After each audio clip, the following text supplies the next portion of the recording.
Et bonjour à tous, je vous retrouve pour une nouvelle vidéo. On va parler des différentes plantules que font les différents légumes au potager. Alors c'est toujours intéressant de savoir à quoi ressemble un plantule d'une plante en particulier. Ça fait partie des gros déboires qu'on a tous eu en tant que débutant au potager, c'est-à-dire de faire un semis et puis de pas savoir reconnaître en fait quelle est la plante qu'on a planté. On fait un semis de carottes, de courgettes ou n'importe quoi et on ne sait pas à quoi est censé ressembler la plante et on se retrouve à désherber la culture en pensant que c'est de la mauvaise herbe ou à cultiver une mauvaise herbe en pensant que c'est la culture. Alors moi ça m'est arrivé à mes débuts, j'avais semé des courgettes en pleine terre, je l'ai déjà raconté dans une vidéo avec ma belle-mère. Et il est sorti des plantes qu'on a pensé que c'était les courgettes et puis en fait on s'est retrouvé à cultiver des mauvaises herbes pendant un bon moment avant de se rendre compte que c'était pas des courgettes. J'ai retrouvé la même plante de l'autre côté du jardin, je me suis dit mais pourquoi, comment ça se fait qu'elle pousse au milieu de la pelouse, j'ai pas semé de courgettes ici, puis en cherchant un peu je me suis rendu compte qu'on cultivait pas du tout des courgettes. Donc voilà, ça fait partie des choses qui arrivent aux débutants quand on sait pas du tout ce qu'on est censé cultiver. Notamment, en fait, les courgettes avaient dû, soit il faisait trop froid, j'avais fait un semis en pleine terre en avril, donc je pense qu'il a dû faire beaucoup trop froid pour qu'un semis de courgettes puisse fonctionner comme ça.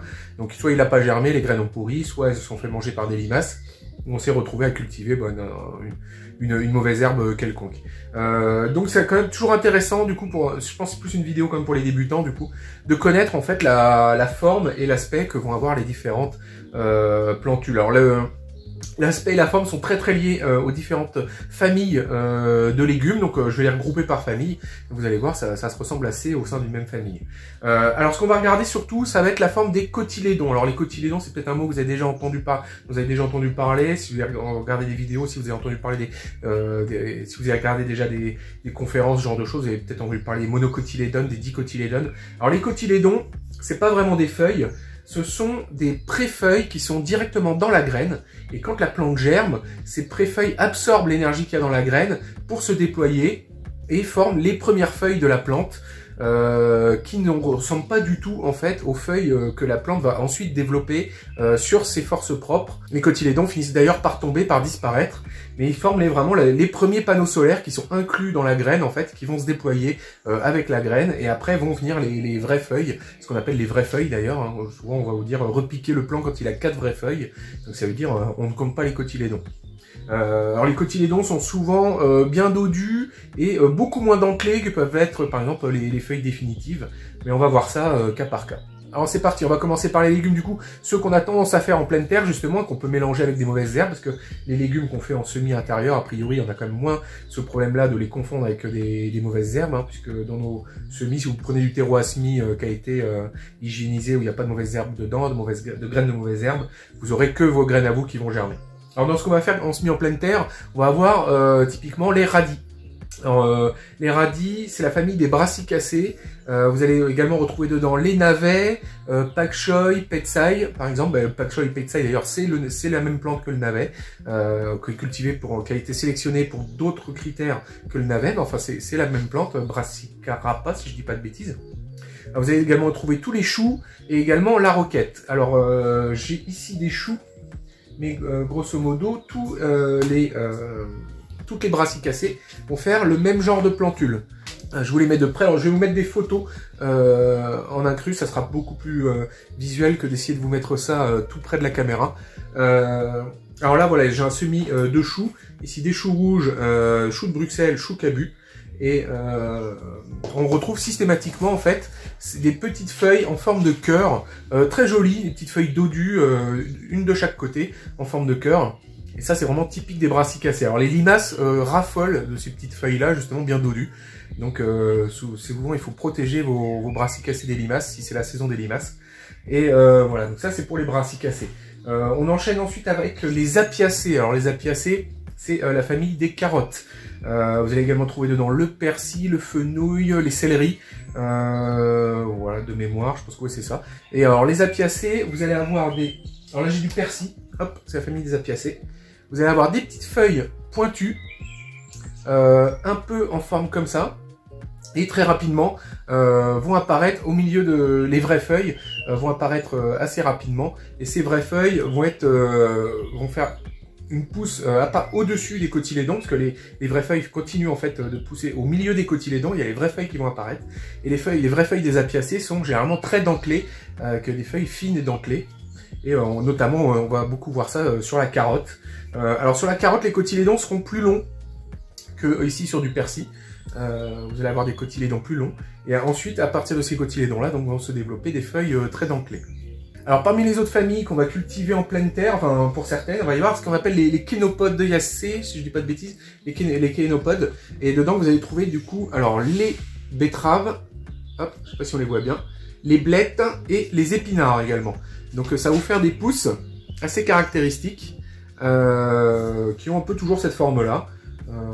Les épinards, les feuilles sont encore plus grandes que ça, que ce qu'on peut voir sur les blettes ou les betteraves. Mais voilà, donc ça c'est caractéristique de ces plantes-là. Et après, quand elles se développent, du coup, vous allez avoir les feuilles, les vraies feuilles qui vont apparaître dessus. Alors je continue du coup dans les légumes qu'on va avoir, on va avoir tout ce qui est solanacées, donc tomates, aubergines, poivrons, piments. Et alors là vous allez avoir des plantes qui vont systématiquement en fait faire ce genre de petites feuilles. Les cotylédons vont ressembler systématiquement à ça. Donc des deux petits cotylédons ovales, un de chaque côté et qui sont recourbés comme ça. Et au milieu, après voilà, on voit apparaître les vraies feuilles. Voilà, ça c'est une aubergine. On voit les cotylédons et les vraies feuilles qui sont en train d'apparaître au milieu. Alors, et quand les vraies feuilles se sont vraiment bien développées, les cotylédons, quelles que soient les plantes d'ailleurs, pas que les solanacées, les cotylédons flétrissent et finissent par tomber. Donc ça c'est normal, c'est pas que votre plante est malade, les cotylédons finissent par tomber. Alors, dans les autres familles qu'on va cultiver encore, on va avoir les liliacées. Puis également l'ail, qui est pas vraiment dans les liliacées, mais bon, généralement j'ai tendance à le mettre dedans, c'est une famille assez voisine, assez proche. On va avoir notamment ceux qu'on cultive via la graine, comme l'oignon et le poireau, parce qu'on peut faire l'oignon via des graines. Et là, on va avoir des tiges comme ça, avec généralement la graine qui reste accrochée au bout. Voilà. Et ça va être le genre de semis que vous allez avoir avec des graines de... là, c'est du poireau. Alors là, on n'est plus dans les dicotylédones. Les liliacées, c'est des monocotylédones. Et là, on voit bien qu'il n'y a que la tige, en fait, correspond à une feuille, en fait. Voilà, et ça c'est une feuille c'est des feuilles de poireau en fait, des cotylédons de poireau. Alors je sais pas si je l'ai dit dans la vidéo, mais monocotylédone, c'est-à-dire qu'il n'y a qu'un seul cotylédon, et dicotylédone, c'est-à-dire qu'il y en a deux. Alors là je suis passé sur le micro, je sais pas, le son a dû changer, vous avez dû l'entendre, parce que c'est les travaux un peu à côté, c'est le bazar, donc bon, je vais essayer quand même d'avoir une prise de son correcte, mais j'espère que ça va pas trop être bruyant dans le bruit de fond. Dans la famille des monocotylédones également que vous allez pouvoir trouver, c'est les poacées, donc toutes les plantes qui vont faire les graminées, alors blé, avoine, enfin voilà, toutes les céréales qu'on peut cultiver. Alors ça on fait pas spécialement ça au potager, mais vous allez trouver par exemple du maïs. Le maïs c'est également une poacée, et vous allez avoir une feuille unique qui va sortir du sol assez clairement, bien droite. Et voilà, ça c'est ce que vous aurez avec du maïs. Donc sur les monocotylédones, c'est à peu près tout ce qu'on a au potager. Il y en a peut-être quelques-uns que j'oublie, mais pas que je sache. Alors après on va passer sur la famille des fabacées, ou également qu'on appelle les légumineuses, où là vous allez avoir petits pois, fèves, qu'est-ce que vous allez avoir d'autre, les haricots, le soja, enfin voilà, toutes les légumineuses. Et là, ce qui va se passer, c'est que vous allez avoir des grosses feuilles qui vont sortir du sol. Alors des fois même, vous allez avoir la graine coupée en deux qui va rester accrochée à votre plant, qui va sortir. Et puis vous allez voir les deux moitiés de graines se rabougrir, être mangées par la plante. Ça le fait sur les haricots. Alors les petits pois et les fèves, on le voit pas trop. Généralement ça reste sous le sol. C'est sur les haricots que la graine sort avec du coup ces deux côtés là qui se font manger. Et c'est des graines relativement reconnaissables, c'est dur de se tromper, surtout que c'est quand même des gros plants et tout, donc là-dessus, il n'y a pas trop de confusion possible. Et sur les fabacées, a priori, pas trop de confusion possible avec des mauvaises herbes qui pourraient pousser autour. Alors on va continuer, ce que vous allez avoir également, on a parlé des solanacées tout à l'heure, on n'a pas parlé des pommes de terre. Alors là pour le coup les pommes de terre c'est pas du tout un plantule qui sortirait d'une graine, c'est une pousse qui part d'une racine, d'un tubercule. Je vous mets quand même à l'image à quoi c'est censé ressembler, à quoi vous devez vous attendre. Ça va sortir de votre terre ou de votre paillage, vous allez avoir ce genre de choses qui vont sortir. Alors je continue, on va passer à la famille des cucurbitacées. Alors là j'en ai pas encore, c'est trop tôt en saison. Comme les fabacées, j'en ai pas à vous montrer parce que les fabacées je les fais en pleine terre, je les fais pas en godet. Donc les cucurbitacées, là-dedans vous allez avoir courgettes, courges, melons, concombres, cornichons, pastèques. Pâtisson, enfin voilà, toutes ces plantes-là, je sais pas si j'en oublie. Et là, vous allez avoir, donc c'est des graines qui ont besoin de beaucoup de température pour germer. Et là, vous allez avoir deux gros cotylédons bien ronds, bien dodus, super mignons. Voilà, ça c'est aussi également très reconnaissable. Alors, ils sont plus petits sur les concombres, par exemple, que vous l'aurez sur des courgettes. Grosso modo, plus la graine est grosse, plus les cotylédons vont être gros aussi en conséquence, vous pouvez vous dire. Et c'est des choses que les limaces adorent, hein. Elles raffolent des cotylédons de courgettes. Donc il faut bien protéger vos cucurbitacées. Moi je dis courgettes et les autres cucurbitacées. Il faut bien protéger vos cucurbitacées des limaces. Donc des gros cotylédons bien dodus. Voilà, ça c'est pour les cucurbitacées. Alors je continue, on va passer sur la famille des astéracées. Alors les astéracées, au potager, on en a quelques-unes. On a la laitue, on a l'artichaut, on a le tournesol. Donc en fait c'est la famille des fleurs, des jolies fleurs bien rondes, les fleurs que dessineraient en fait des enfants. Et vous allez avoir aussi du coup les fleurs, moi que je cultive un peu au potager également pour faire un peu ornemental. Donc voilà, les cosmos, le zinnia, les pâquerettes, les marguerites. Qu'est-ce que vous allez avoir d'autre encore? Les œillets d'Inde naturellement. Voilà, tout ça c'est la famille des astéracées. Et alors vous allez avoir, donc ça c'est de la laitue par exemple. Vous allez avoir un semis, voilà, qui fait apparaître deux petits cotylédons bien ronds. Voilà, alors ça c'est sur de la laitue. Sur du zinnia. Alors les cotylédons sont assez différents sur les astéracées et c'est moins similaire que ce qu'on pourra voir sur les autres familles, parce que les astéracées sont quand même une famille très variée. Donc voilà, ça c'est des cotylédons de zinnia et puis on devine même les premières feuilles et les vraies feuilles au milieu. Voilà. Et on retrouve quand même des deux cotylédons ronds. Alors là par contre là sur des cosmos, bon le semis n'a pas super bien marché, j'en ai que deux qui sont sortis, mais on voit quand même les cotylédons. Alors les cotylédons sont ronds mais beaucoup plus allongés là par contre sur le cosmos. Et on voit les premières feuilles qui arrivent. Et là on voit tout de suite déjà les premières feuilles un peu, on devine que ça va être des feuilles un peu dentelées. Et puis alors je vais finir cette vidéo avec quelques plantes un peu toutes seules dans leur coin. Donc une que j'aime beaucoup c'est le basilic, qui fait la famille des lamiacées je crois le basilic.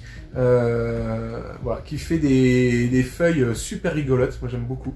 C'est une plante dont j'aime beaucoup les semis. Et alors voilà, la capucine également, voilà, qui va ressembler à ça, et qui va tout de suite faire des feuilles qui vont ressembler à des feuilles de capucine adulte.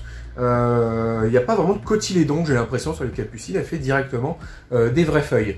Voilà, voilà en gros ce qu'on pouvait dire sur la forme que peuvent avoir les différents cotylédons et pousses, plantules de nos différents légumes, pour que vous puissiez bien les reconnaître quand ils vont sortir. J'espère que cette vidéo vous aura intéressé. Je vous rappelle, vous pouvez me retrouver dans mon livre Un potager super productif qui est sorti récemment chez Albin Michel. Également sur Terra Potager, la plateforme là qu'on développe à plusieurs jardiniers et pour laquelle je m'occupe de programmer toute une partie applicative qui vous permet de gérer votre potager aux petits oignons, et ça n'arrête pas d'évoluer. Je pense que je vous ferai une vidéo prochainement pour vous parler un peu de tout ce que j'y ai rajouté, parce qu'en permanence je continue de faire évoluer l'application et elle est de plus en plus fonctionnelle et pratique. D'ailleurs j'y apporte les outils dont moi-même j'aurais besoin, parce que je suis le premier utilisateur de cette application. Voilà, donc n'hésitez pas à aller faire un tour sur Terra Potager pour nous retrouver donc cette application, plus tout le contenu qu'on peut faire autour, les articles, les recettes, les podcasts, enfin voilà, et on fait du gros boulot là-dessus pour seulement 2,50 € par mois, donc pour les passionnés de jardinage. Voilà, n'hésitez pas à nous rejoindre, franchement, on se moque pas de vous. Voilà, c'est la fin de cette vidéo. Je pense que la prochaine vidéo, on fera une vidéo de vlog, on ira voir faire un peu le tour de l'activité au jardin. J'ai eu pas mal de déboires et de déconvenus, on en parlera. Et d'ici là, portez-vous bien, attention à la vague de froid là, couvrez-moi bien tout ça et tout. Je vous mets un article qu'on a publié notamment sur Terra Potager à ce sujet-là, sur comment se protéger, en description de la vidéo. Et oula, c'est vraiment le bazar à côté. Et il ne me reste plus qu'à vous dire au revoir et à bientôt pour une prochaine vidéo. À bientôt.